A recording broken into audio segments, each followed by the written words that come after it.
उसे माना जाता है जब हमें भगवत चर्चा कहने सुनने का अवसर प्राप्त होता है।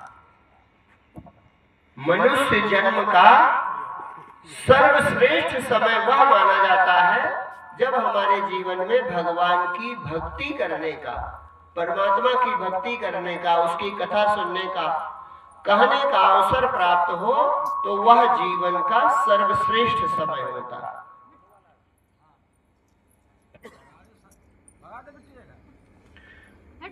आज हम सब भाग्यशाली हैं जो हमारे गुरुदेव परम संत बाबा ज्ञान प्रकाश जी की कृपा से और आप लोगों का स्नेह और प्रेम, आप लोगों के सहयोग से यह आध्यात्मिक सत्संग कथा का 7 दिवसीय आयोजन हो रहा है। इसके लिए मैं आप सभी को धन्यवाद भी देता हूं और प्रणाम करता हूं।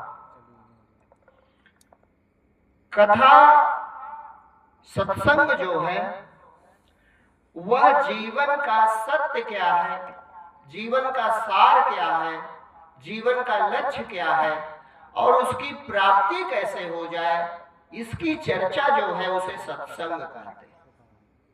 मनुष्य जन्म क्यों हुआ है, मनुष्य बनकर हमें क्या करना चाहिए, मनुष्य जीवन का लक्ष्य क्या है, इसकी चर्चा और वह लक्ष्य हमें कैसे प्राप्त हो सकता है, इसकी चर्चा जहां की जाए वो सत्संग है।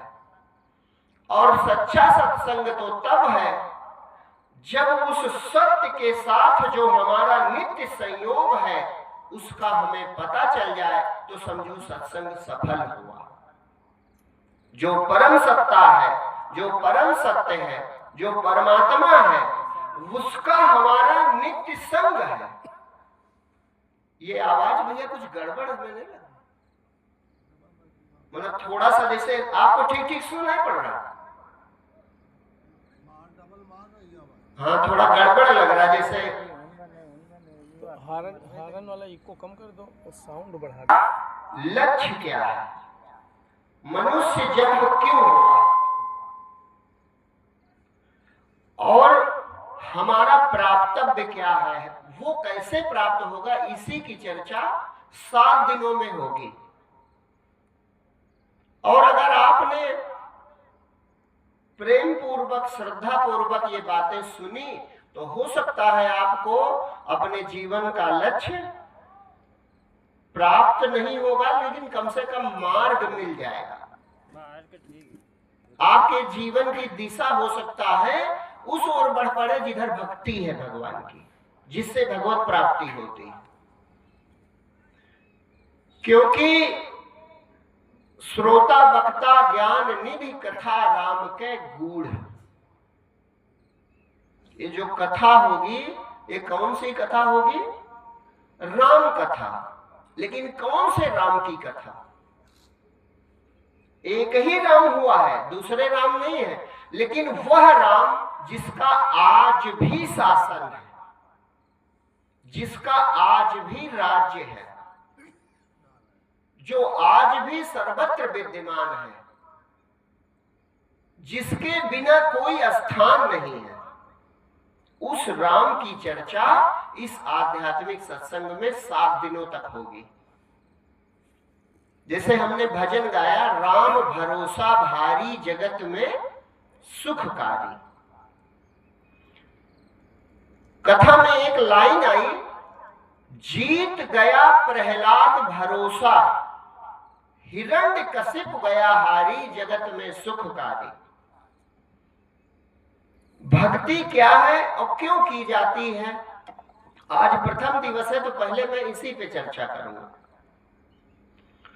जो कार्य आपको जबरदस्ती आरोपित किया जाएगा वह कार्य आपके लिए भार होगा, तो उस कार्य को आप कैसे करोगे, फर्ज अदाई कहोगे, अरे फर्ज अदाई करना है।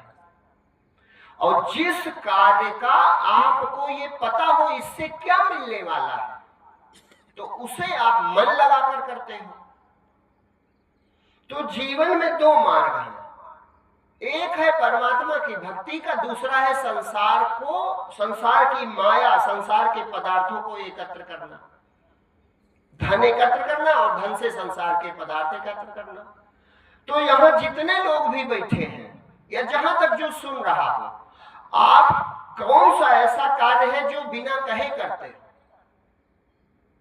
वो कार्य है किसी भी प्रकार से धन अर्जित करना और धन के द्वारा संसाधन अर्जित करना। इसके लिए आपको किसी को कहने समझाने की जरूरत नहीं है। जैसे बन पड़े आदमी कर रहा है, कोई नौकरी कर रहा है, कोई खेती कर रहा है, कोई व्यवसाय कर रहा है, कुछ कर रहा है, लेकिन ये संसार अर्जित करने का काम आप लगातार कर रहे हैं। अच्छा, दूसरी तरफ अपने धर्म में बड़ी महिमा लिखी है कि भगवान की भक्ति करनी चाहिए। यही तनकर फल विषय न भाई, भजो राम सब काम बिहाई। सब काम भी छोड़ दो, सब कामनाएं त्याग दो, सब इच्छाएं त्याग दो, भगवान का भजन करो। तो भगवान के भजन में पूरे मन से, पूरी तत्परता से चलने वाले कोई बिरला मिलेंगे। लिखा तो ये है करोड़ों में एक आध होता है जो भगवान की तरफ चलता है। तो ये अंतर क्यों है, इसी की आज मैं पहले दिन इसी की चर्चा करूंगा। ये अंतर क्यों है? अंतर का कारण सुनो। अंतर का कारण ये है कि जिस चीज की हम महिमा जानते हैं, ये जानते हैं कि उसका हमारे जीवन में क्या फायदा है, तो वो काम हम पूरे तन मन धन से करते हैं, उसको प्राप्त करते हैं। और जिस चीज की महिमा नहीं पता होती, वह कार्य हम पूरा मन लगाकर नहीं करते। अब एक उदाहरण से समझाएंगे तो आप समझ जाओगे। एक उदाहरण छोटा सा सुनो तो उससे समझ जाओगे कि भक्ति में और परमात्मा में क्या अंतर है आपके नजरिए से। जैसे एक लड़के की नई नई शादी हुई हो, 1-2 महीना बीता हो और लड़के और लड़की की एकदम नई नवेली शादी हुई हो, तो वो लड़का क्या कहे, वो अपने घर में सास ससुर से, अपनी पत्नी से, अपने पिताजी से कहे कि देखो हम जो है भगवान की भक्ति करते थे, वह भक्ति हमारी अधूरी है, तो 5 साल के लिए मैं जा रहा हूं उत्तराखंड, हिमालय जा रहा हूं, और अपनी साधना पूरी कर लो, फिर आराम से आऊंगा, तब हम आराम से गृहस्थी में रहेंगे। केवल इतना कहे वो लड़का। 5 साल हमारी साधना बाकी, हम चले गए, भगवत प्राप्ति कर ले और फिर आएंगे, आराम से घर में रहेंगे। तो आप लोग बताओ उसके प्रति घर वालों का नजरिया क्या होगा? माता पिता यही कहेंगे, अरे पागल थे, जब यही करना था तो ब्याह काहे किए? कहेंगे कि नहीं कहेंगे? और सास ससुर तो कहो सीधे थाने पहुंच जाए कि देखो कल है शादी की, आज ये जो है बैरागी बनने जा रहा है। गांव वाले भी कहेंगे हमको लगता पगला गया, दिमाग खराब है, इसलिए कल शादी होके आई, आज जो है जय कह रहा ऋषिकेश जाएंगे। माने विरोध करेगा, कहने का मतलब लोग विरोध करेंगे। अब उदाहरण यही है, थोड़ा बदल देते हैं। बिल्कुल नई नई शादी हुई है, 2 महीना बीता है और लड़के ने कहा अपने ससुर से, अपने पिताजी से कि हमने बीटेक किया था, अब हमारा अमेरिका में सिलेक्शन हो गया और 10 लाख रुपया चाहिए और 1 करोड़ सालाना पैकेज है, लेकिन कंपनी ने कहा है कि 5 साल वापस नहीं आने देंगे। अब आप बताओ कोई विरोध करेगा? हैं? गांव वाले कहेंगे बिटिया बड़ी किस्मती है, काल है घर पांव पड़े, आज लड़का अमेरिका चला गया। सास ससुर इंतजाम करके 10 लाख दे देंगे और माता पिता भी बड़ाई करेंगे और पत्नी कहेगी ठीक है तुम पैकेज भेजते रहना 1 करोड़ वाला, बाकी 5 साल नहीं 10 साल रहो। कहेंगे कि नहीं कहेंगे? अब आप विचार करो, एक जैसी दशा है लेकिन अंतर क्यों है? वहां भी 5 साल वो नहीं रहना चाहता और यहां 5 साल नहीं रहना पड़ेगा। लेकिन ये अंतर क्यों है? अंतर इसलिए है, गौर से सुनो ये बात, अंतर इसलिए है क्योंकि हम सब लोग धन की महिमा तो जानते हैं लेकिन भगवान की महिमा नहीं जानते।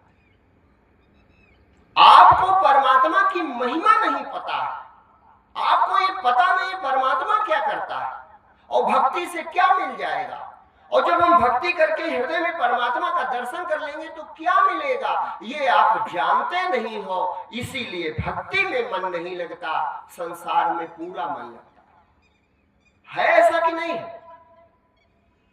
सही कह रहे हैं। तो इन 7 दिनों में हम केवल परमात्मा की महिमा आपके जीवन में दिखाने का प्रयास करेंगे ताकि आप समझ जाओ कि परमात्मा क्या करता है।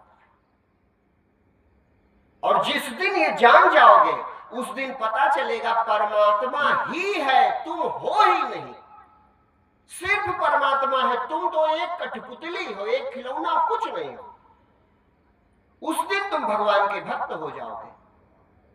लेकिन ये महिमा जानता नहीं है मनुष्य।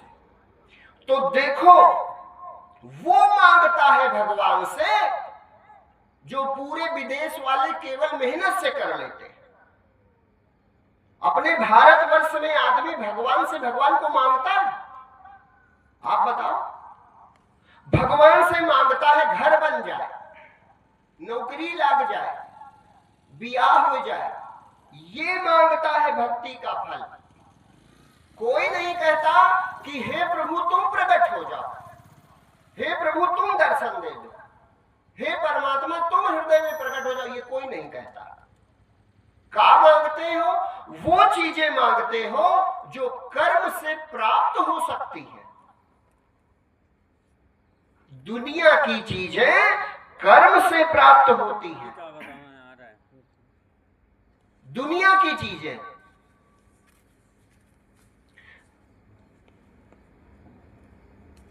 आप लोग सुन रहे हैं ना, तो बस सुनते रहो, इधर उधर न देखो। दुनिया की चीजें कर्म से प्राप्त होती हैं और परमात्मा प्रेम से प्राप्त होता है, सिर्फ प्रेम से। और जब परमात्मा प्राप्त हो गया तो आपको कर्म करना नहीं पड़ेगा। ये बड़ी अद्भुत बात है।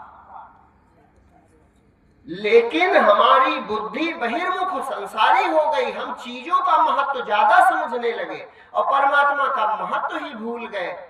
इसीलिए हम संसारी हैं और भगवान का भक्त कहलाते तो हैं लेकिन नाम मात्र के, नाम मात्र के। जो करते हैं ऊपर ऊपर करते हैं, सचमुच में भक्ति हमारे नहीं होती। और मान लो किसी के भक्ति है भी तो वो जाकर भगवान से मांगता है तो दुनिया मांगता है, कोई भगवान से भगवान को नहीं मांगता। ये बड़ा दुर्भाग्य है। तुम वो मांगते हो जिसको प्राप्त करने के लिए भगवान ने तुम्हें पूरी योग्यता दे दी है। ये हाथ पैर, बुद्धि, स्वस्थ शरीर, ये तुमको भगवान ने दिया है ना। तो इसी से तुम सब कुछ प्राप्त कर सकते हो। तो दुनिया की चीज भगवान से क्यों मांगते हो? वो तो भगवान ने पहले से दे दिया। जो कर्मवीर है वो सारा वैभव प्राप्त कर लेते हैं और आलसी रोते रहते हैं। ये तो आलस की बात है। भगवान से मांगो तो भगवान की भक्ति मांगो, भगवान से मांगो तो भगवान का प्रेम मांगो, भगवान से मांगो तो भगवान की कृपा मांगो और फिर देखो कैसा बदलाव आता है। लेकिन हर आदमी रोए भी होंगे, मंदिर में जाकर रोए भी होंगे, सर भी पटका होगा, लेकिन भगवान के लिए नहीं। किसके लिए? जो चीजें छूट जाने वाली, जो चीजें आज हैं कल नहीं रहेंगी, और जो चीजें बिल्कुल मिथ्या हैं उनके लिए आदमी रोया है, उन्हीं की मांग की है। अच्छा, थोड़ा विवेक लगाओ।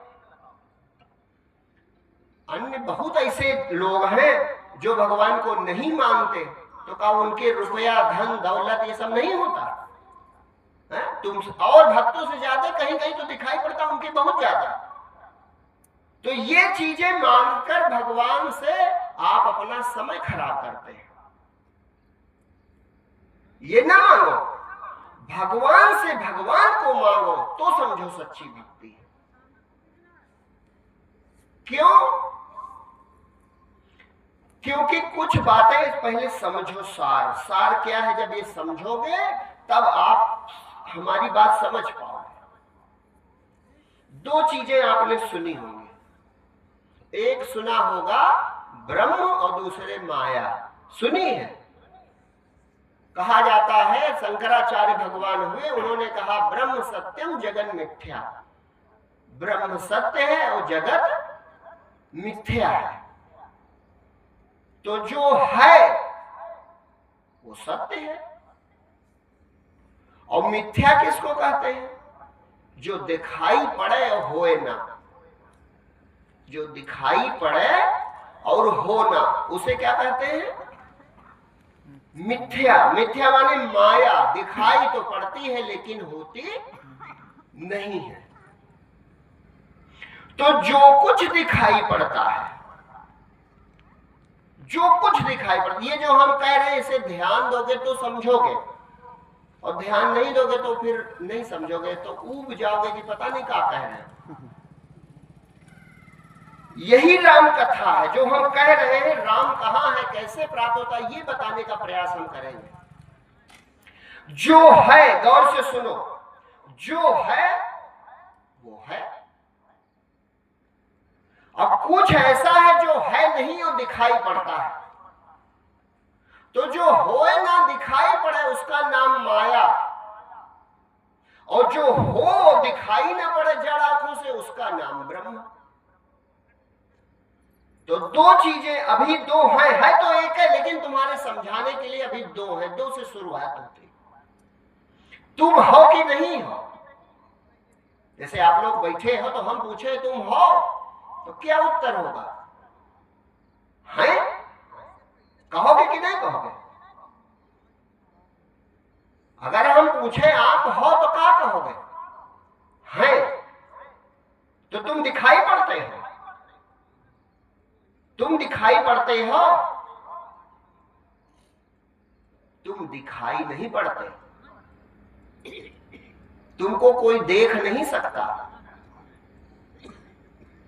तुम निकल जाओगे तो इसका नाम होगा मिट्टी, और 1 ग्राम ये शरीर कम नहीं पड़ेगा। 1 ग्राम का वजन कम नहीं होगा, और नाम क्या होगा? मिट्टी। और तब कहा जाएगा, पीछे पीछे भीड़ चलेगी और क्या कहेगी? राम नाम सत्य सत्य है। तो जो सत्य है वो तुम थे और तुम चले गए। तो पीछे वालों को समझाने के लिए संतों ने कहा, अरे भैया विचार करो, राम नाम सत्य है। यानी जो नाम था वही बोलता था। नाम था तब जब बोलकारो तो बोलता था, कहो दीपक तो तुरंत उत्तर देता था। और अब नाम नहीं है, तो जब नाम नहीं है तो क्या बचा? मिट्टी बची। देखो नाम ही बदल गया। क्या कहेंगे? अरे भैया घर में मिट्टी पड़ी है, अभी मिट्टी से आ रहे हैं। अरे एक मिट्टी हो गई थी। यानी तुम हट गए तो ये पिंड मिट्टी हो जाता है। तुम हटे तो इस पिंड को क्या कहा गया? मिट्टी। यानी तुम ही सत्य हो। तुम्हारा नाम रामे का नाम है। जो राम माने है कौन? जो दिखाई नहीं पड़ता। ये देखो जादू। तुमको निकलते किसी ने देखा? डॉक्टर वेंटिलेटर पर नाक में वो कांच वाला लगाए रहते हैं, क्या कहा जाता है? और पकड़ पाते हैं तुमको? तो गौर से सुनो, जो है वो दिखता नहीं है लेकिन देखता वही है। जो है वो दिखता नहीं है लेकिन देखता वही है, वो राम है। तुम हो तुम ही सब देखते हो, तुम सुनते हो, तुम जानते हो, तुम कहते हो सत्संग हो रहा है।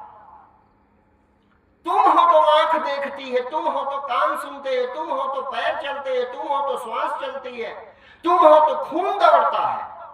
और तुम निकल गए तो शरीर ठंडा पड़ गया, नाम हो गया मिट्टी। वो हो तुम कि हम झूठ कह रहे हैं? तुम उसके लिए कुछ नहीं करते। अब ध्यान दो, तुम इस डिब्बे के लिए सब काम करते हो। सुखी तुम होना चाहते हो, सुखी तुम होना चाहते हो, और सुखी इस डिब्बे के करते हो। इसीलिए चाहे जितना रुपया हो जाए कोई सुखी नहीं होता। क्यों? क्योंकि ये प्रकृति है। तो जो तुम प्रकृति बटोरते हो वो इसके काम आती है, इस शरीर के काम आती है। गलत नहीं है। अच्छा घर है तो शरीर के लिए काम आएगा, अच्छी कार है तो शरीर के काम आएगी, अच्छा भोजन है तो शरीर के काम आएगा, अच्छा कपड़ा है तो शरीर के काम आएगा। लेकिन तुम्हारे काम कुछ नहीं आएगा। तो भैया तुम्हारे काम क्या आता है? तुम्हारे काम अभी कुछ आता है, तो वो है सोना। सोना काहे? तुम चाहे जितना काजू बादाम पिस्ता खाओ, और चाहे जितना रुपया हो, चाहे जितना स्वस्थ हो, लेकिन अगर रात को नींद ना पड़े तो पागल होकर मर जाओगे। और जब गहरी नींद में जाते हो तो कुछ होता है तुम्हारे साथ? देह, रुपया, धन दौलत कुछ होता है? तो जब सब छोड़ देते हो तो क्या पाते हो? आराम। एक आदमी 3 दिन न सोवे तो पागल हो जाएगा। और हमारे वेदों में लिखा है कि जब गहरी निद्रा आती है तो बेहोशी ही सही, लेकिन व्यक्ति जो जीव है ये राम के पास रहता है। तो इसीलिए एक शब्द बना आराम। आराम माने राम के पास आ जाओ तो आराम मिल जाएगा। तो होश में तो तुम जाओगे नहीं, तो बेहोश करके परमात्मा खींच लेता है, तब तुम दुनिया के काम कर पाते हो। अगर बेहोश होकर खींचे ना, माने गहरी निद्रा ना आवे, तो पागल हो जाएगा आदमी। तो तुम राम के अंश हो, इसलिए तुमको राम की प्राप्ति हो जाए तो कल्याण हो जाए। और ये प्रकृति का अंश है, इसके लिए भोजन चाहिए, पानी चाहिए, प्राण चाहिए, ये सब शरीर के लिए चाहिए, तुम्हारे नहीं चाहिए। इसीलिए बाहरी चीजें चाहे जितनी बढ़ जाती हैं, लेकिन संसार में कोई सुखी नहीं दिखता। और तुम चाहते का हो ये पहले सुनो। तुम चाहते क्या क्या हो ये गौर से सुनो, तब समझोगे कि जैसे हमने शुरुआत की थी, मानव जीवन का लक्ष्य क्या है। तो तुम क्या चाहते हो? सबसे पहली चीज, सुबह से लेकर शाम तक और जन्म से लेकर मृत्यु तक आदमी केवल एक काम करता है कि हम किसी तरह सुखी हो जाए। कि कोई और काम है? एक ही काम है, सुबह से लेकर शाम तक और जन्म से लेकर मृत्यु तक केवल एक काम करता है, हम किसी तरह सुखी हो जाए। अच्छा, सुखी ही तुम होना चाहते हो केवल? जैसे इतने लोग बैठे हो, हम पूछे केवल सुखी होना चाहते हो? केवल सुखी होना चाहते हो? नहीं, कुछ और बातें हैं जो तुम दबाए बैठे हो। जैसे रावण चाहता था कि हम काहू के मरे न मारे, तो हर मनुष्य मरना नहीं चाहता। कि मरना चाहता? कोई मरना नहीं चाहता। और संसार में एक तरफ से देखते हो दुनिया मर जाती है, एक तरफ से देखते हो, क्या देखते हो? कि दुनिया मर रही है। अरे दुनिया मर रही है तो स्वीकार होना चाहिए, लेकिन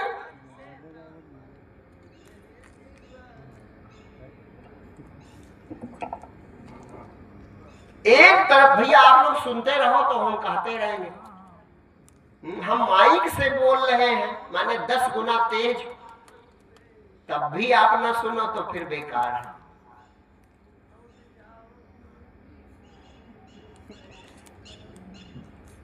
आदमी कोई भी मरना नहीं चाहता, तो ये क्या सिद्ध करता है? ये बात सिद्ध क्या करती है? ये बात सिद्ध करती है, गौर से सुनो इस बात को, ये बात साबित करती है कि तुम अमर तत्व हो, तुम अमर हो। इसीलिए शरीर सबके मरते हैं, लेकिन कोई भी जीव मरना नहीं चाहता। और दूसरी चीज सुनो, इतने लोग बैठे हो, का किसी को बुढ़ापा अच्छा लगता? बुढ़ापा आपको अच्छा लगता? क्यों नहीं? बूढ़ा तो होगा शरीर, इसलिए क्योंकि एक भगवान का शब्द लिखा अजर। अजर माने, अजर माने जो पुराना ना पड़े, जो बूढ़ा ना हो, पुराना ना पड़े। जर माने बूढ़ा, जरा माने बूढ़ा हो जाना, और अजर माने जो कभी पुराना न पड़े। तो परमात्मा अजर है, और परमात्मा के तुम अंश हो, इसलिए तुम भी अजर हो। तो जब शरीर बूढ़ा होता है तो जीव दुखी होता है। जब शरीर बूढ़ा होता है तो जीव दुखी होता है। और तीसरी चीज सुनो, इतने लोग बैठे हैं, आप मालिक बनना चाहते हो कि मजदूर बनना चाहते हो? आप जो हो मालिक बनना चाहते हो कि मजदूर? पक्की बात है मालिक बनना चाहते हो। क्यों? क्योंकि जो सारे संसार का मालिक है, स्वामी है, भगवान है, तुम उसी के बेटे हो। इसीलिए मालिक बनना पसंद है, गुलाम बनना पसंद नहीं है। ये अंदर इच्छा है कि नहीं है?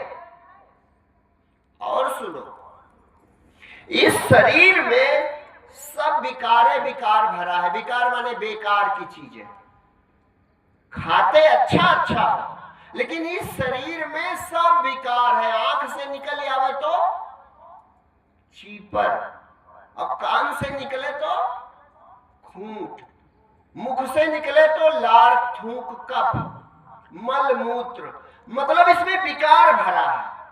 तो तुमको विकार पसंद है क्या? क्या पसंद है? निर्विकारिता। क्यों? क्योंकि परमात्मा निर्विकार है और तुम भी निर्विकार हो, बड़े शुद्ध हो, बहुत निर्मल हो।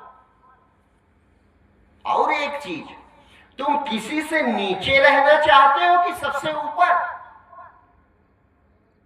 अगर कसम खवा के पूछो तो यही कहोगे भैया हमरे हुकुम चले। चाहते हो कि नहीं चाहते हो? क्यों? क्योंकि जो ऊपर वाला है तुम उसी के बेटे हो, तुम उसी जाति के हो, इसीलिए वही तुम्हारा स्वभाव है। तो ये इतनी इच्छाएं दबी पड़ी हैं, लेकिन अगर तुमसे कसम खवा के पूछा जाए तो जितनी चीजें हमने गिनाई ये सब तुम चाहते हो। ये मौलिक प्यास है, ये नहीं। इच्छाएं सबकी अलग अलग है, इच्छा अलग अलग हो सकती है, लेकिन जो मैं बातें कहता हूं ये मौलिक प्यास सबके अंदर है। कौन कौन सी? मैं आनंद में रहूं, मैं हमेशा रहूं, मेरी कभी मृत्यु ना हो, मैं कभी वृद्ध ना हूं, मुझमें कोई विकार ना हो, और मैं सर्वोपरि हो जाऊं, ये सबकी इच्छा है कि नहीं? अब ये इच्छा का धन कमाकर पूरी हो सकती? नहीं हो सकती। चाहे जितना धन कमा लो, धन बढ़ जाएगा, शरीर रोगी हो जाएगा। बस जब धन बढ़ता है, वैभव बढ़ता है, तो शरीर में रोग आते हैं, ज्यादा आराम में। लेकिन तुम यानी जीव की कोई इच्छा पूरी नहीं होती। ना तो वो सुखी होता है, ना तो वो अमर होता है, ना तो वो अजर होता है, ना तो वो निर्विकारी होता है, ना उसका भय दूर होता है। तुम चाहते क्या हो? तुम चाहते हो हमेशा रहे, सुखी रहे, निश्चिंत रहे, निर्भीक रहे, निर्द्वंद रहे, सर्वोपरि रहे, लेकिन ये इच्छा पूरी नहीं होगी। लेकिन एक मार्ग है, अगर तुम अपने को देख लो अगर तुम अपने को पहचान लो, तुम पहचानो वो अपने को, मिलेगा परमात्मा, और तब तुम उद्घोष करोगे, खुद कहने लगोगे कि हम न मरब। जैसे कबीर ने देखा, तो कबीर ने अपने स्वरूप को देखा तो कहा हम न मरब, मरिहे संसारा हमका मिला जियावन हारा, राम मरे तो हमहू मरबे, नाई तो हमरी मरे बलाय। उसको उसने देख लिया, वो भक्त थे, भगवान के प्रेमी थे, इसलिए उनको दिखाई पड़ा अपना रूप। और कौन सा रूप? जो भगवान कृष्ण गीता में कहते हैं, नैनम छिन्नन्त शस्त्राणि नैनम दहति पावका न चैनम क्लेदयन् तापो न शोकयति मारुता वासां जीर्णानि यथा विहाय नवानि गृह्णाति नरोपराणि। जो भगवान कृष्ण का ज्ञान है, वही ज्ञान कबीर कहते हैं हम न मरब, मरिहे संसारा हमका मिला जियावन हारा, राम मरे तो हमहू मरबे, और नाई तो हमरी मरे बलाय। वही ज्ञान भगवान शंकराचार्य को है। भगवान शंकराचार्य भी कहते हैं, क्या कहते हैं? न में मृत्यु शंका न में जात भेदा, चिदानंद रूपा शिवो हम शिवो हम। न मेरा जन्म होता है न मेरी मृत्यु होती है, मैं कल्याण रूप परमात्मा हूं।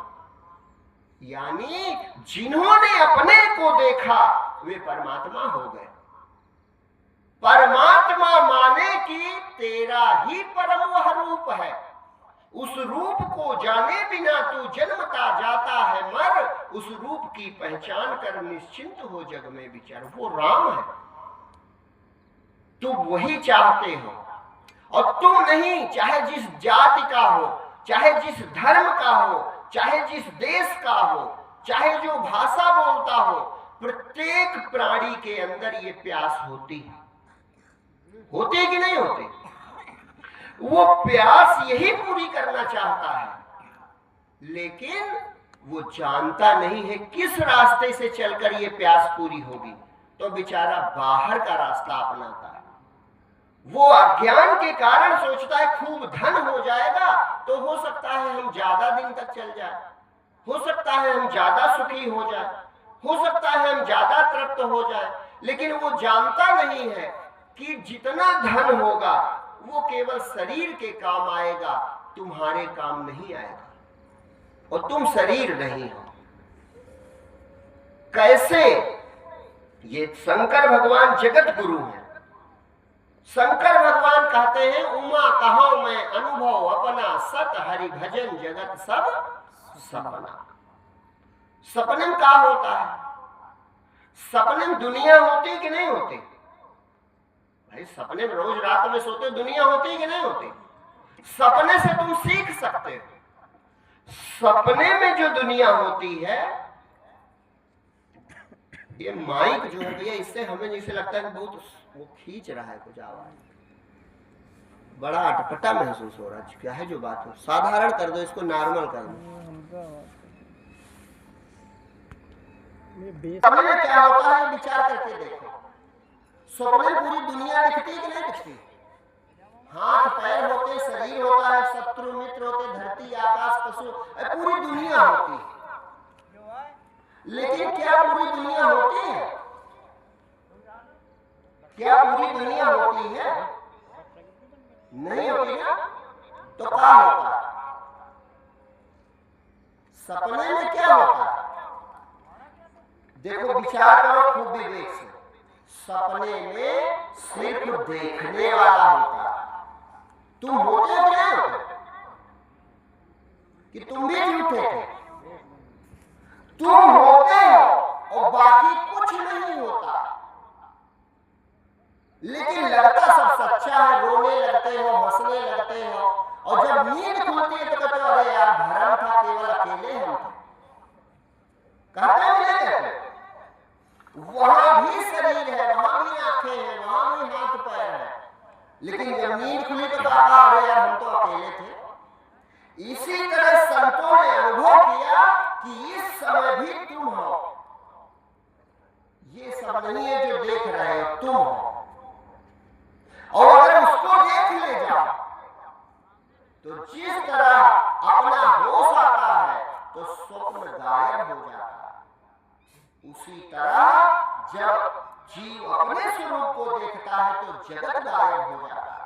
ये मैं नहीं कह रहा हूं, भगवान शंकर कहते हैं, जेहि जाने जग जाय हिराई, जागे जथा सपन भ्रम जाए।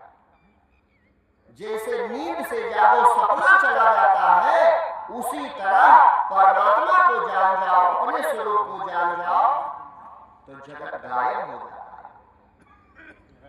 तब तुम्हारे दुख मिट जाएंगे, अमर हो जाओगे, मृत्यु का डर चला जाएगा, मृत्यु का डर चला जाएगा। और तब जो करोगे वो लीला करोगे। लीला खेल, जैसे कृष्ण जी आए तो लीला की, राम भगवान आए तो लीला की। इसी तरह जो आत्मज्ञानी संत होते हैं उनकी फिर लीला मात्र बचती है, संसार नहीं बचता। लेकिन अभी हमको बिल्कुल सच्चा लगता है तो हम दुनिया को कस के पकड़े हैं और ये होश नहीं कि दुनिया छूट जाएगी। प्राण प्यारा लगता निज गेह, बरसता जिस पर करवा में, नहीं संदेह जिसे अपनाए वो कल छूट जाने वाला है। रे बंतु काहे को पतिया, जगत मिट जाने। कोई चीज ऐसी नहीं है जो स्थिर रहे, लेकिन तुम स्थिर हो। अगर अपनी पहचान हो जाए तो कल्याण हो जाए, लेकिन अपनी पहचान हो तो कैसे हो? हमें तो यही लगता दुनिया सत्य है, दुनिया सत्य है, लेकिन सपने की तरह। जैसे सपना सत्य कब तक? जब तक तू नहीं जागे, और तुम जागे तो सपना गायब। बिल्कुल इसी तरह ये संसार सत्य कब तक? जब तक तुमने अपने स्वरूप को न देखा। जैसे तुमने अपने स्वरूप को देखा ये दुनिया गायब हो जाती है। ये हम नहीं कह रहे, भगवान शंकर कहते हैं। माइक हमको बहुत बाधा कर रहा है, पता नहीं क्या बात है। बार बार मतलब लग रहा है जैसे आवाज ऊपर हो रही है। अंदर वाला खोले साउंड। और अगर उसका पता चल जाए तो सब काम बन जाए। अब जो सत्संग है ये परमात्मा की प्राप्ति का मार्ग बताने का माध्यम। कैसे परमात्मा प्राप्त होता है? और परमात्मा प्राप्त हो जाता है तो क्या होता है? रामायण में एक प्रसंग आता है जहां पर धरती और सारे देवता सब मिलकर के भगवान की स्तुति कर रहे हैं। ये कहने जा रहे हैं कि धरती पर बड़ा पाप पड़ा है तो प्रभु अवतार हो। तो उस समय भगवान शंकर कहते हैं कि उमा तेहि सभा मध्य में रहूं, अवसर पाए वचन एक कहूं। शंकर भगवान कहते हैं कि जब सारे देवता मिलकर भगवान से प्रार्थना करने जा रहे थे, ब्रह्मा जी भी थे, सारे देवता थे, तो उमा से कहते हैं उस सभा में मैं भी था। तो सब लोगों ने जब मुझसे पूछा कि भगवान कहाँ रहता है और कैसे प्राप्त होता है, तो शंकर भगवान गुरु है, जगत के गुरु है शंकर भगवान। तो उन्होंने कहा कि जब हमसे पूछा लोगों ने तो मैंने कुछ कहा था। भगवान ने क्या कहा था? भगवान ने कहा था कि हरि व्यापक सर्वत्र समान, हरि व्यापक सर्वत्र समान, हरि व्यापक सर्वत्र समान, हरि व्यापक सर्वत्र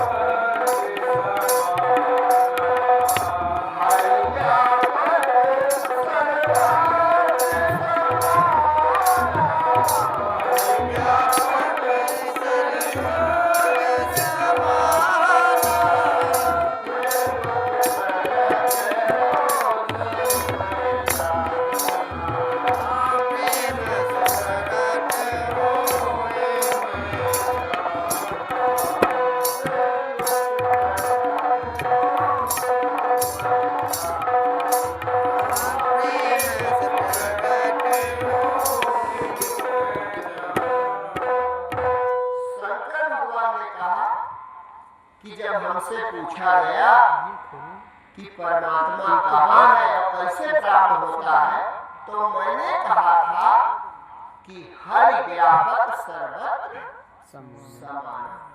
माने परमात्मा सब जगह समान रूप से भरा हुआ। उसे खोजने के लिए न वैष्णो देवी जाना है, न अयोध्या जाना है, न मथुरा जाना है, न काशी जाना।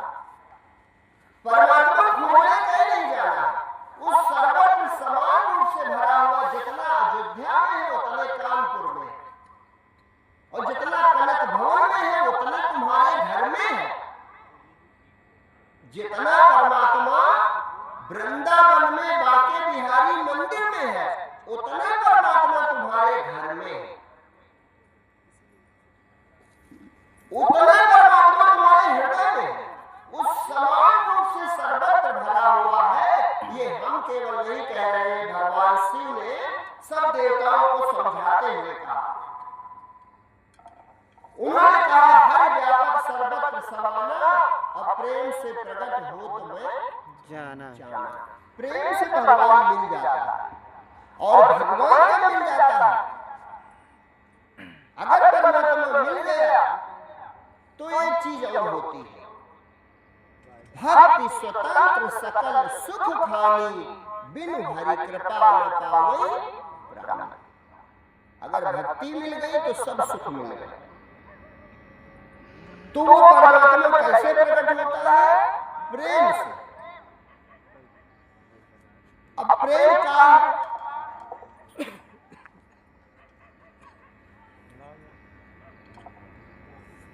अब जैसा चल रहा है चलने दीजिए, बहुत अच्छा चल रहा है भैया। अब इसमें कोई बदलाव ना करो, जैसा है बहुत बढ़िया। परमात्मा कहता है, भगवान शंकर कहते हैं कि प्रेम से प्रकट हो तो मैं जाना। तो प्रेम का है केवल इतना जानो, बस जान जाओ भक्ति कैसे है। प्रेम क्या है जानते हो? जानते सब लोग, लेकिन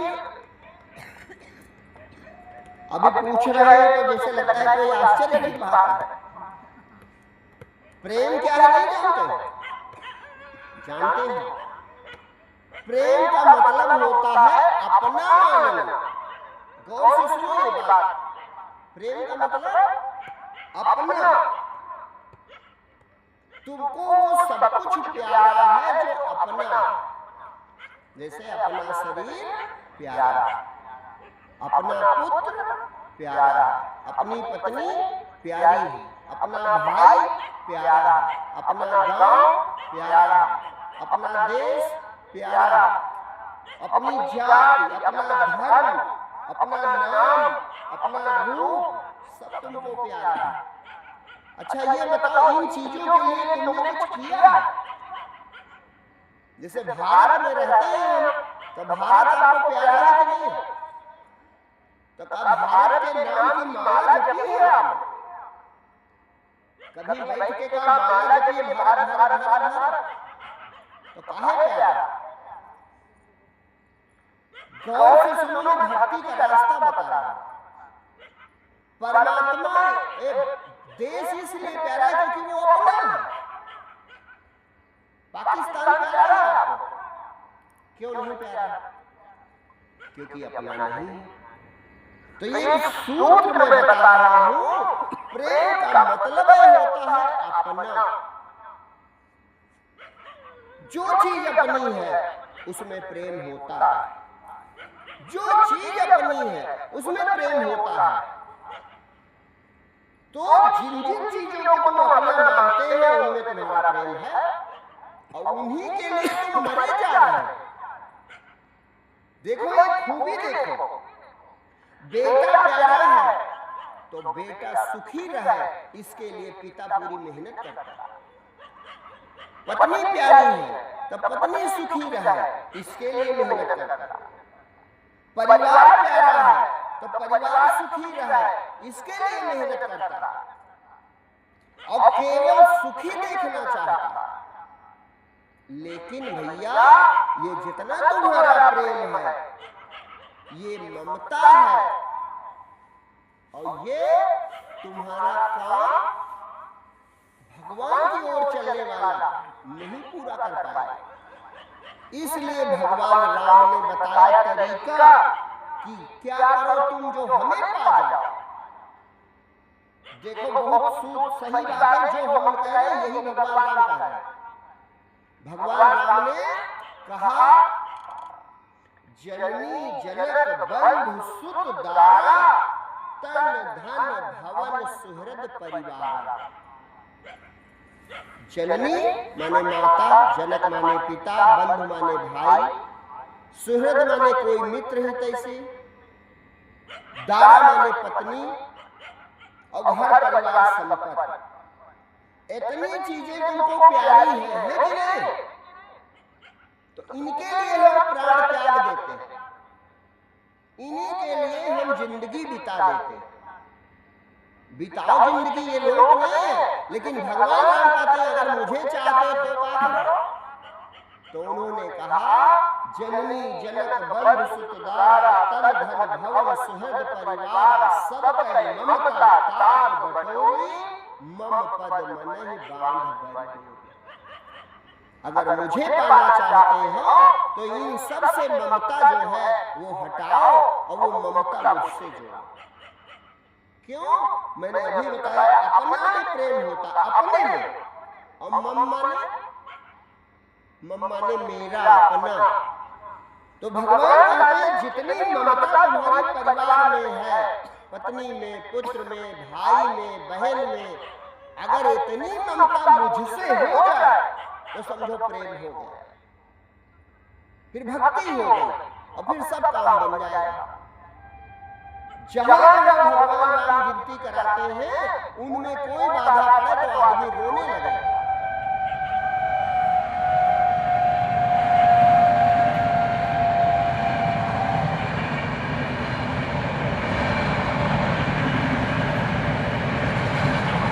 जैसे पत्नी बीमार हो या पत्नी से लड़ाई हो जाए तो आप दुखी हो, बेटा बीमार हो या बेटे से लड़ाई हो जाए तो आप दुखी रहो, पिता बीमार हो या पिता से लड़ाई हो जाए तो आप दुखी रहो, भाई बीमार हो या भाई से लड़ाई हो जाए तो आप दुखी रहो। ये पहचान बताती है कि जहाँ प्रेम होता है वो प्रेम में बाधा पड़ती है तो मन दुखी होता है। ये हम पहचान कर रहा है। जहाँ प्रेम होता है, प्रेम में जब बाधा पड़ती है तो हम दुखी होते हैं नहीं होते? अच्छा भगवान से तुम्हारा प्रेम है, परमात्मा से तुम्हारा प्रेम है और परमात्मा आज तक मिला नहीं और तुमको दुख हो नहीं है तो तुम का भक्त हो? बताओ। ये पहचान जो हम बात कर रहे हैं तर्क सहित कह रहे हैं, इस बात को पहचानो। जैसे परिवार प्यारा है और परिवार में कोई बाधा पड़ जाए, लड़ाई हो जाए तो तुम रोने लगोगे, परेशान हो जाओ। और भगवान से प्रेम है, भगवान आज तक मिला नहीं और तुम कहते हो हम बड़े मजे में, तो क्या तुम भगवान के भक्त हो? सोचने वाली बात है। भगवान किनको मिला? मीराबाई को मिला। क्यों? क्योंकि मीराबाई दुनिया के लिए नहीं भगवान के लिए रोती थी। भगवान किनको मिला? भगवान कबीर को मिला। क्यों? क्योंकि कबीर दुनिया के लिए नहीं भगवान के लिए रोता था। भगवान किनको मिला? भगवान तुलसीदास को मिला। क्यों? क्योंकि तुलसीदास दुनिया के लिए नहीं भगवान के लिए रोते हैं। और हम तुम किसके लिए रोते हैं? दुनिया के लिए रोते हैं। तो जब दुनिया के लिए रोते हो तो दुनिया ही मिलेगी, तुमको भगवान नहीं मिलेगा। कबीर कहता है कि सुखिया सब संसार खाए और सोवे, दुखिया दास कबीरा जाग के रोवे। तलफे बिन बाल मोर जिया, दिन नहीं चैन रात नहीं निंदिया, तलफत तलफत भोर किया। आंखड़ियां झाई पड़ी, पंथ निहार निहार, और जी हड़िया छाला पड़ा नाम पुकार पुकार। आप विचार करो उनको कितना प्रेम रहा होगा, तब जाकर के वो परमात्मा को पाया, और परमात्मा प्राप्त हुआ तो अमर हो गया। लेकिन उनका प्रेम था, वो कहते हैं कि सुखिया सब संसार खाए सोए, दुखिया दास कबीर जाग के रोवे।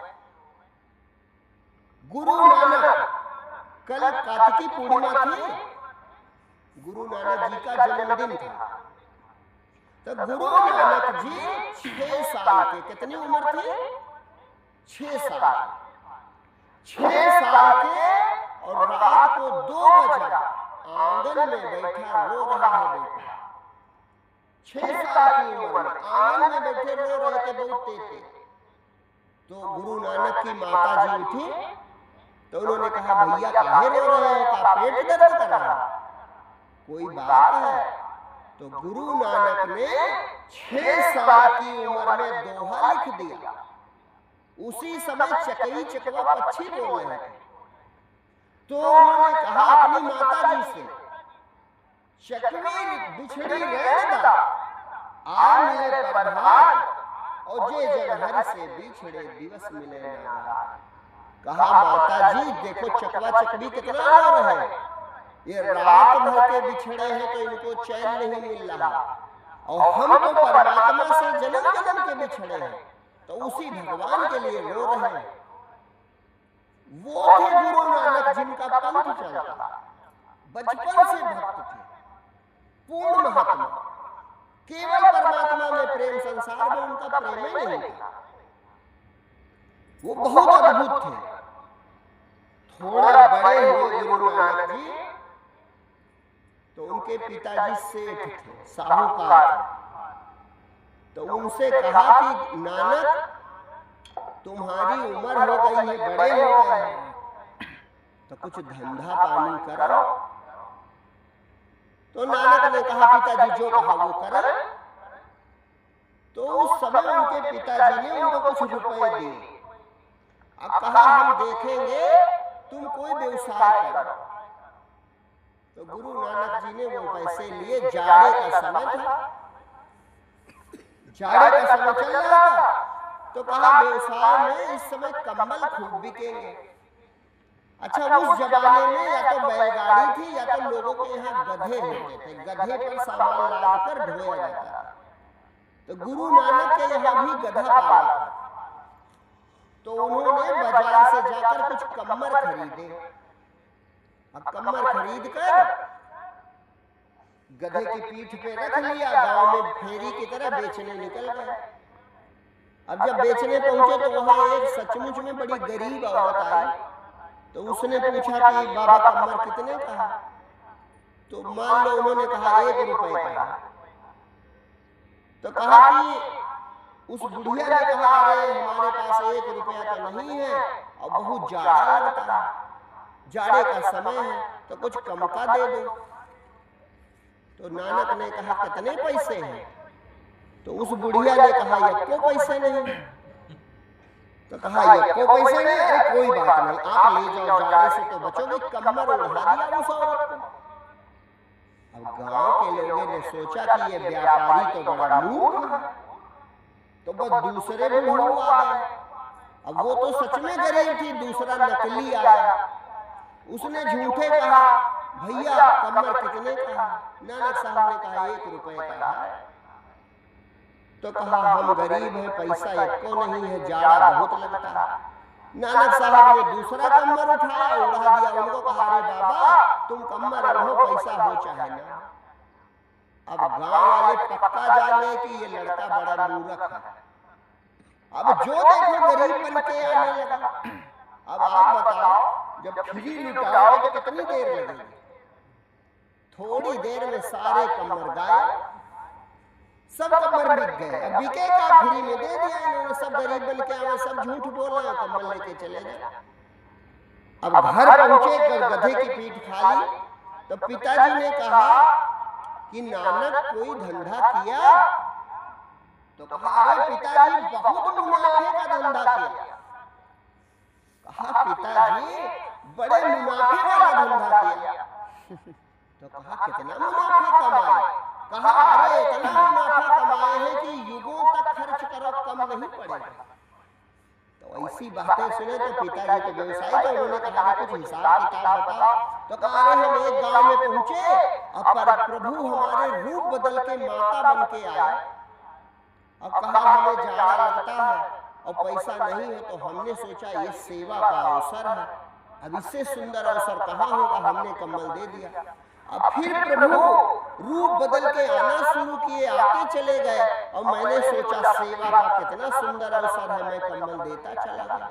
तो कहा बेटा फिर सब दे डाले? कहा हाँ सब दे दिए। तो कहा 1 रुपया मिला? कहा 1 नहीं मिला, रुपया लेकर क्या करेंगे, हमने तो बहुत पुण्य का काम किया। तो पिताजी ने माथा पकड़ लिया, कहा ऐसा है भैया, तुम जो हो धंधा तो नहीं कर सकते, क्योंकि बुद्धि तुम्हारे है नहीं, तुम लुटाओगे तो धंधे के काबिल नहीं। व्यापारी के घर में पैदा हुए लेकिन कलम का हो पूरे। तो नानक साहब को डांटा पिताजी ने। फिर उनके एक मित्र थे, तो मित्र से कहा कि आप जो है अपने यहाँ किसी काम पर लगा लो। तो उन्होंने कहा भेज देना। तो दूसरे दिन नानक जी को उनके पिता ने अपने मित्र के यहाँ भेज दिया। वहां क्या था, वहां गेहूं तौला जा रहा था। तो नानक से पूछा उस सेठ ने, दूसरे वाले जो उनके मित्र थे पिताजी के, तो कहा क्या कर लोगे? तो कहा जो कहा वही करेंगे। वो इतने भोले भाले थे, उनको कोई बुद्धि नहीं, कहा जो कहा वही करेंगे। तो कहा तौल सकते हैं? कहा हाँ तौल देंगे। तो बैठा दिया, तराजू दे दिया। अब गेहूं की तौल चल रही थी, तो वो तौलने लगे।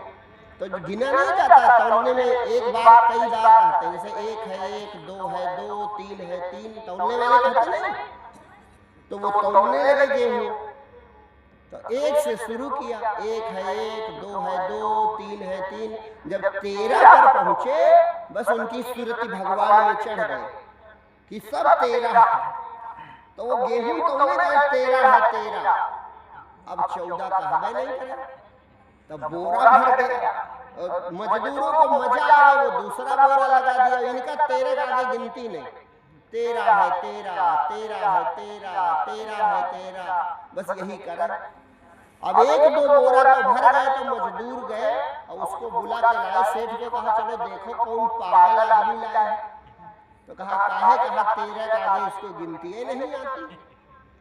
अब वो सेठ आया, पीछे खड़ा हुआ, देखे और ये तौले जा रहे हैं और मजदूरों को मजा आया, वो बोरा लगावे, कहा 13 है 13, 13 है 13। तो उस सेठ ने हाथ जोड़ा, कहा भैया 13 का आगे कुछ होता है? तो तराजू फेंका, कहा अरे भैया 13 है 13। तो उसने कहा हम तुम्हारे पाँव छू ले, अब तुम अपने घर को जाओ, हमारा तौल न करो। तो नानक जी लौट आए, पिताजी को बताया, कहा वहां से तो हमको भगा दिया।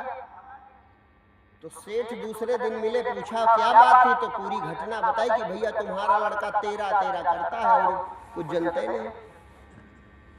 तो पिताजी जान गए कि किसी काम का नहीं।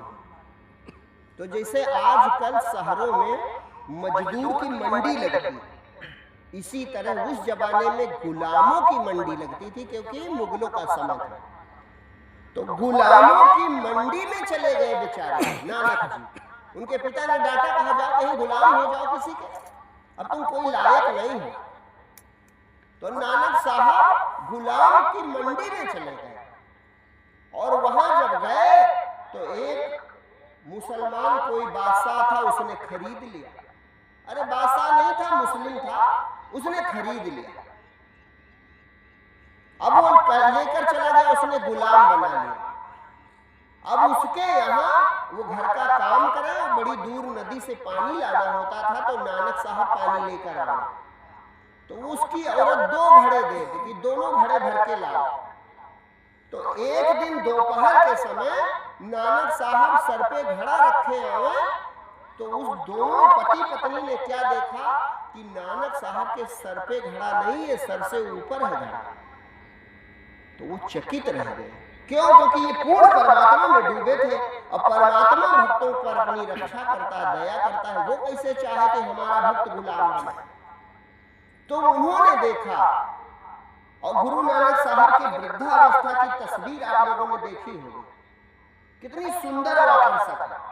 तो आप कल्पना करो जब लड़के रहे होंगे तो कैसे रहे होंगे। तो उन पति पत्नी ने देखा तो कहा इनका चेहरा देखते हो, इसके अद्भुत नूर है, ये कोई खुदा का बंदा है और बहुत पाप लगेगा अगर इससे काम कराए। तो इनको मुक्त कर दिया, कहा तुम चाहे जो करो भैया, हमारे यहाँ गुलामी ना करो। वो गुरु नानक है जिनसे सिख धर्म चल गया। वे अमर नहीं हुए, वे परमात्मा हो गए और परमात्मा की तरह पूजा होती है। लेकिन कारण क्या था? कारण केवल एक था, वे प्रेम परमात्मा से करते। केवल परमात्मा से प्रेम हो तो आप ऐसी ऊंची गति पा सकते हैं। जितने संत हुए हैं आज तक, उन्होंने परमात्मा से प्रेम किया तो परमात्मा तक पहुंचे। लेकिन हमारे पास ऐसा नहीं है। हम बहुत कुछ संभालेंगे, बहुत कुछ संभालेंगे, लेकिन एक परमात्मा को नहीं संभालेंगे। अगर उसे संभालें तो कल्याण हो जाए। भाव हमारा क्या होना चाहिए? भाव होना चाहिए कि प्रभु मेरे बस में नहीं। एक भजन सब लोग साथ में बोले, फिर कुछ कहना। साउंड खोलो, नहीं इको आएगा, तबला 2-3 बार बजेगा ये वाला। तबला मास्टर कोई है ही नहीं कि डूब रही है मेरी नाव संभालो, डूब रही है मेरी नाव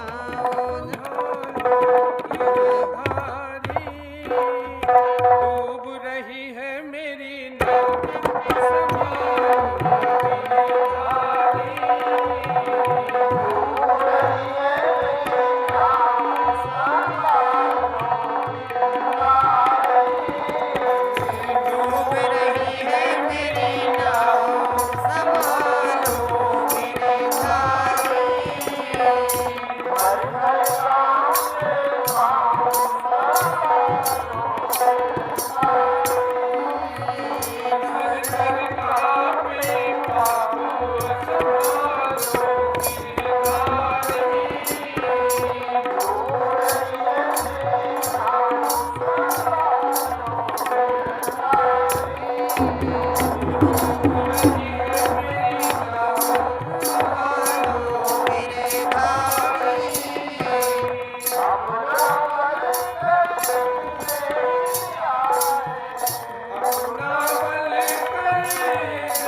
मैं बेस बेस बोल रहा है।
भारी थर थर कांपे पांव मेरे तबला अलग गिर ठीक चलने दो। परमात्मा में अगर आपका प्रेम हो जाए तो बहुत बड़ा कल्याण हो जाए। लेकिन प्रेम की अभी जो हमने पहचान बताई वो ये है कि परमात्मा को अपना मानना शुरू कर दिया। अब हमने जब ये बताया परमात्मा को अपना मानने लगे तो प्रेम हो गया। प्रेम किया नहीं जाता। जैसे परमात्मा प्रेम से मिलता है ये संत कहते हैं, ये सब ग्रंथ कहते हैं, लेकिन प्रेम किया नहीं जाता। प्रेम अपने में अपने आप होता। ये हम जो बता रहे हैं इस बात को ध्यान दो। इसीलिए भगवान ने ये कहा था कि सबके ममता ताग बटोरी मम पद नहीं बांधवर डोरी। जैसे जो चीज आपकी अपनी है उसमें प्रेम होता है। प्रेम करना थोड़ा पड़ता।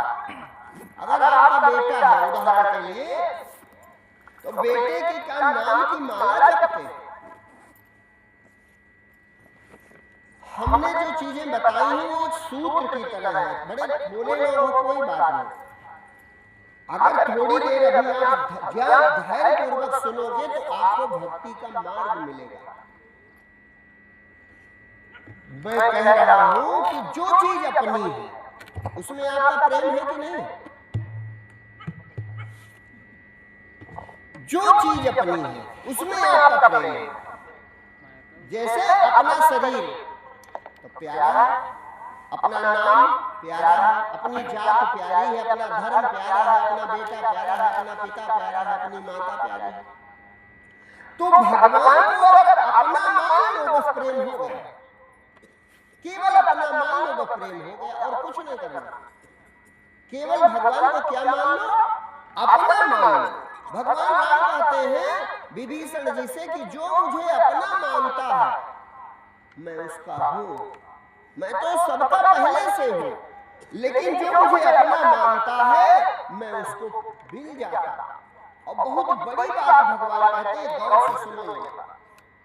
भगवान कहते हैं कि सबके ममता ताग बटोरी मम पद मन ही बांध बर डोरी।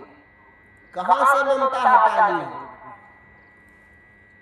जननी जनक बंधु सुतदारा यानी माता पिता भाई बहन घर कुटुंब कबीला धन दौलत ये चीजें तुम अपनी मानते हो और इनमें तुम्हारा प्रेम है।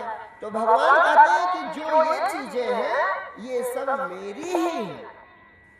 इन सब रूपों में मैं विद्यमान हूं।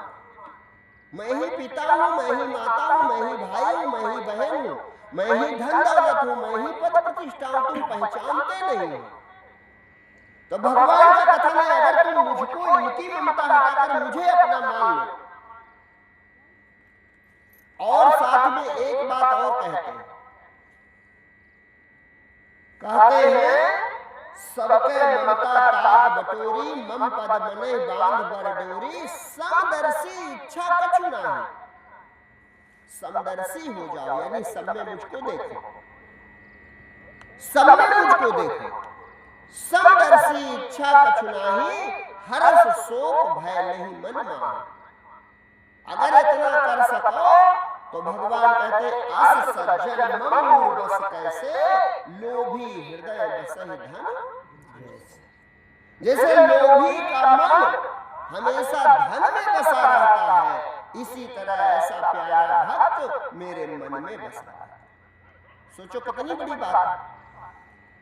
जो व्यक्ति कोई इच्छा न करे समचित्त रहे और समय भगवान को देखते हुए भगवान से प्रेम करने लगे तो परमात्मा प्राप्त हो। लेकिन ऐसा हमारे साथ नहीं होता। हम भगवान के पास भी जाते हैं तो दुनिया मांगते हैं, भगवान से भगवान का प्रेम नहीं मांगते। और जिसने विश्वास कर लिया, जिसने केवल विश्वास कर लिया कि परमात्मा के सिवा दूसरा कोई नहीं है, परमात्मा ने उसके लिए बड़े बड़े चमत्कार कर दिए। एक भजन की लाइन है कि जीत गया प्रहलाद भरोसा। प्रहलाद का देखो जो प्रहलाद का पिता था हिरण्यकश्यप, तो वो तीनों लोगों का विजेता था, तीनों लोगों को उसने जीत लिया था। और उसको किसने हराया? एक 5 साल के बच्चे के विश्वास में। अच्छा, प्रहलाद को क्या विश्वास था? आप कथा जानते होंगे, प्रहलाद जो है छोटा बच्चा था, तो जिस गुरुकुल में पढ़ता था उसी गुरुकुल में एक कुम्हार का बच्चा भी पढ़ता था, तो उसकी मित्रता थी, दोनों साथ साथ खेलते थे। तो प्रहलाद कुम्हार के घर चला जाता था, तो उसके यहाँ एक मटकी में बिल्ली के बच्चे थे, तो वो भी छोटे बच्चे थे, दोनों खेलते थे साथ साथ। एक दिन प्रहलाद उस कुम्हार के घर पहुंचा उसके अपने मित्र के साथ, मैंने उस कुम्हार का जो बेटा था साथी था, तो दोनों पहुंचे, तो कहा देखा कुम्हार ने आवा लगा दिया।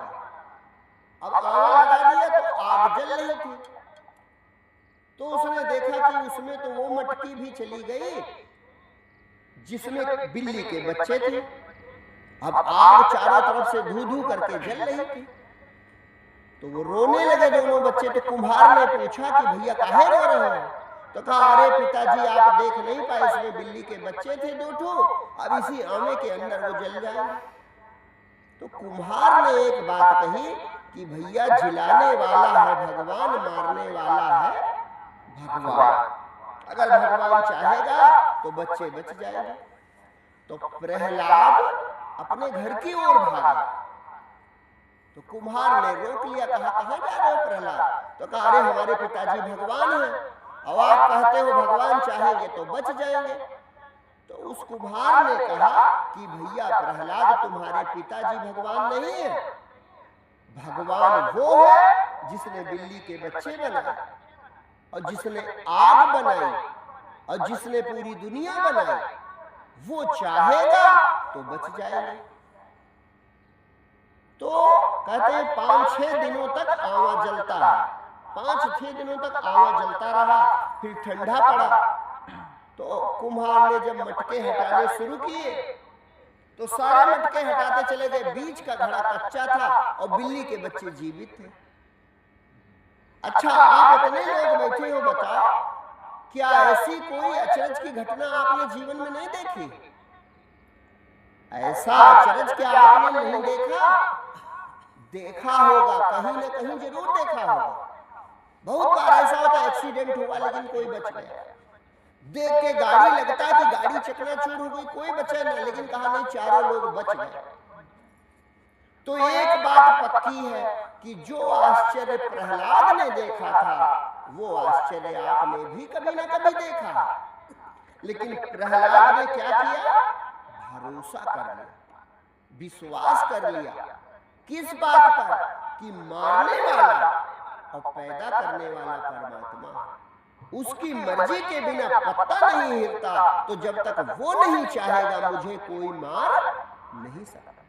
अच्छा, अहंकार की बलिहारी देखो, का प्रहलाद हिरण्यकश्यप से राज मांग रहा था कि कोई लड़ाई थी?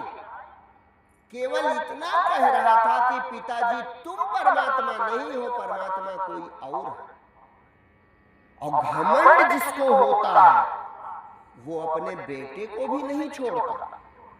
बलिहारी देखो, 5 साल का कोमल बच्चा जो बड़ा नाजुक है, बेचारा कुछ नहीं जानता, अरे क्या सोचना चाहिए जब बड़ा होगा तो मुझे जान जाएगा। लेकिन अहंकार कितना बलवान होता है, कितना दुष्ट है अहंकार, कि वो अपने बच्चे को मार डालना चाहता है। पहले क्या करता है? पहले सैनिकों से कहता है कि देखो हमारा बेटा नालायक है, ये मुझे नहीं मानता, विद्रोही है, तो ले जाओ इसको मार के फेंक देना। तो सिपाही ले गए, लेकिन वो 5 साल का था तो उनको दया आ गई, तो उन्होंने प्रहलाद को छोड़ दिया।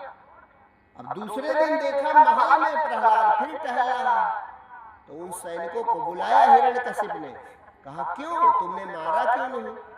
तो वो रोने लगे, कहा अरे महाराज इतना कोमल बच्चा कैसे मारा? तो हिरण्यकशिप ने कहा तुम्हें दया आ गई, मुझको दया नहीं आएगी। उन चारों सैनिकों का सिर काट दे। अब सब सैनिक डर गए, तो दूसरे सैनिकों से कहा कि जाओ इसे पहाड़ से गिरा देना, मर जाए।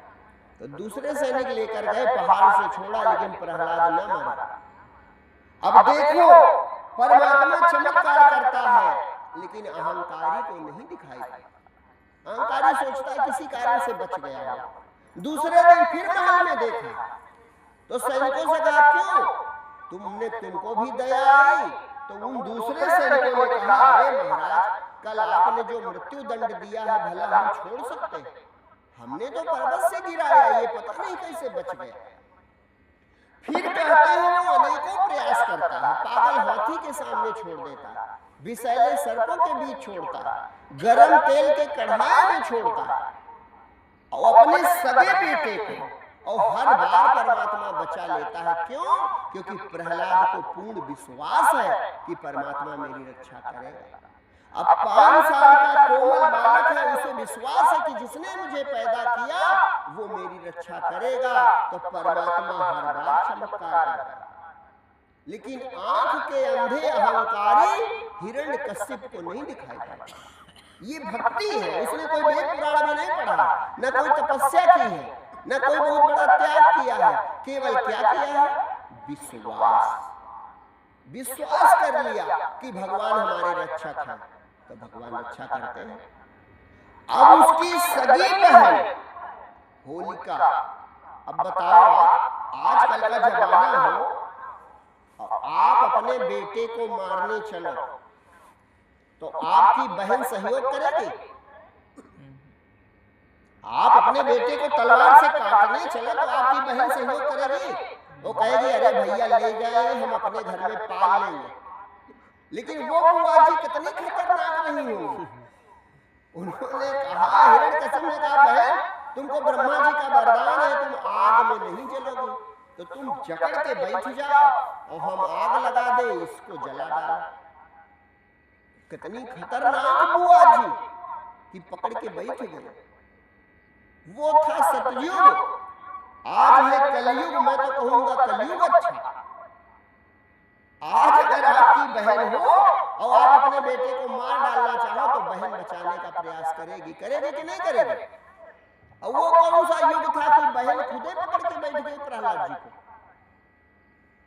क्यों? क्योंकि जो अहंकारी होते हैं वो अपने आगे किसी की नहीं सुनते। लेकिन जब ऐसा किया उन्होंने, तो वो जो परमात्मा है, जो घट-घट व्यापी है, जो सब जगह विद्यमान है, उसको बर्दाश्त ना हुआ। उसको बर्दाश्त ना हुआ। उसने ब्रह्मा जी से कहा ब्रह्मा जी क्षमा करना, मैं आपका वरदान नष्ट कर रहा हूं। ब्रह्मा जी ने हाथ जोड़ लिए, कहा प्रभु आपके भक्त का अपकार हो, मैं ऐसा नहीं चाहता। लिखा है जो अपकार भक्त कर करई, राम रोष पावक सो जरई। तो ब्रह्मा जी का वरदान फेल हो गया, उल्टा हो गया। होलिका जल गई और प्रहलाद बच गया। लेकिन फिर भी अहंकारी को न दिखाई पड़ा। उसने सोचा ब्रह्मा बूढ़े हैं, हो सकता है झूठा वरदान रहा। ये देखो चमत्कार, जो अहंकारी होता है वो भगवान को दिखते नहीं। अंत में एक दिन आप जानते हो कथा, उसने खंभे से बांध दिया और खंभे से बांधकर तलवार चमकाई और बोला अब बुलाओ अपने नारायण को, अब बुलाओ अपने भगवान को। लेकिन प्रहलाद जैसा भक्त संसार में दूसरा नहीं हुआ। क्यों? उसको शंका होती ही नहीं। भक्त द्रौपदी भी है, भक्त देखो भक्त द्रौपदी भी है, लेकिन द्रौपदी पहले अपनी ताकत लगाती है। जब दुशासन साड़ी खींचता है तो पहले अपनी ताकत लगाती है, तो नग्न होती रहती है। फिर पतियों को देखती है तब भी नग्न होती है। फिर बाबा भीष्म गुरु द्रोण की ओर देखती है तब भी नग्न होती रहती है। और जब जानती है कोई काम नहीं आएगा तब हाथ खड़े करती, हा गोविंद तुम बचाओ, तब परमात्मा रक्षा। लेकिन प्रहलाद को देखो, उसको शंका ही नहीं होती। वो खंबे से बंधा है, मुस्कुराता है, कहता है बुलाओ अपने नारायण को। तो प्रहलाद कहता है पिताजी वो हम में है, तुम में है, खंबे में है, तलवार में है, सर्वत्र है। तो कहा अच्छा सर्वत्र है तो आ गए। तो जैसे तलवार वो चमकाता है तो उस जगत नियंता परमात्मा को जितना क्रोध उस दिन आया था कभी नहीं आया। ये कथा में लिखा हुआ है। भगवान नरसिंह जब प्रकट हुए तो वो अत्यंत क्रोध में थे, और ये लिखा हुआ है कि उन्होंने हिरण्यकशिप को मारा नहीं, फाड़ डाला, क्रोध में भर के फाड़ डाला, इसलिए कि हजारों चमत्कार के बाद भी इस अहंकारी को नहीं दिखाई पड़ा। फाड़ करके उसका रक्त पीने लगे भगवान नरसिंह, ये लिखा हुआ। जितना क्रोध में उस दिन परमात्मा था कोई नहीं था। तीनों लोगों के देवता कांपने लगे कि अब महाप्रलय हो सकती। क्यों? क्योंकि परमात्मा का क्रोध है तो अब तो कुछ नहीं बचेगा। तो देवता कांपने लगे, तो उन्होंने सोचा कि अब क्या किया जाए। तो कहा भगवान का एक नाम है शरणागत वत्सल। शरणागत वत्सल माने जो शरण में आ जाए उसको बेटे की तरह प्रेम करता है। तो कहा भगवान का क्रोध कैसे शांत हो? एक ही उपाय है, प्रहलाद जी से प्रार्थना की जाए। तो देवताओं ने प्रहलाद से कहा बेटा प्रहलाद प्रभु को पुकारो ताकि इनका क्रोध शांत हो जाए। तब प्रहलाद सामने हाथ जोड़ के खड़ा हुआ, कहा प्रभु आप आए मेरी रक्षा के लिए, बड़ी कृपा की। जैसे नरसिंह भगवान ने देखा प्रहलाद को, बस हिरण्यकशिप का 100 दूर फेंक दिया और उनके दांतों में रक्त लगा हुआ और प्रहलाद को गोद उठा लिया। प्रहलाद का मुख चूमने लगे, भगवान का क्रोध शांत हो गया। अब एक बात देखो, हिरण्यकशिप ने अपनी मृत्यु से बचने के सारे उपाय खोज लिए थे। ना दिन में मरा, ना रात में मरा, ना घर में मरा, ना बाहर मरा, 12 महीनों में ना मरा। लेकिन भगवान ने उसका भी रास्ता निकाल लिया। ना मनुष्य से मरा, ना पशु से मरा। तब भगवान नृसिंह रूप में प्रकट हुए। आधा शरीर पशु का है, आधा शरीर मनुष्य का है। अपनी जंघा पर रखकर उसको फाड़ डाला। न घर के अंदर है न बाहर है, गोधूल की बेला में मार दिया। और 12 महीने होते थे तो 13वां महीना बना दिया, मलमास जिसको कहते हैं। मतलब परमात्मा चाहता है तो जो चाहे वो करे, जो चाहे वो करे। तो प्रहलाद ने कोई बड़ी तपस्या की थी उस समय, कुछ किया था। क्या किया था उस समय? प्रहलाद ने क्या किया था? केवल एक काम किया था, परमात्मा पे भरोसा कर लिया, विश्वास जीत गया। प्रहलाद भरोसा, हिरण्यकशिप गया हारी, जगत में सुखकारी। राम भरोसा हारी, जगत में सुख। माने परमात्मा में भरोसा हो जाए, परमात्मा में प्रेम हो जाए, परमात्मा को आप अपना मानने लगो, समझो भक्ति की शुरुआत हो। आज हम बहुत थोड़े लोग आप हो, तो हम चाहते हैं एक भजन बोलो, उसके बाद आरती हो जाए और कल से कोशिश करें कि समय से लोग आ जाए।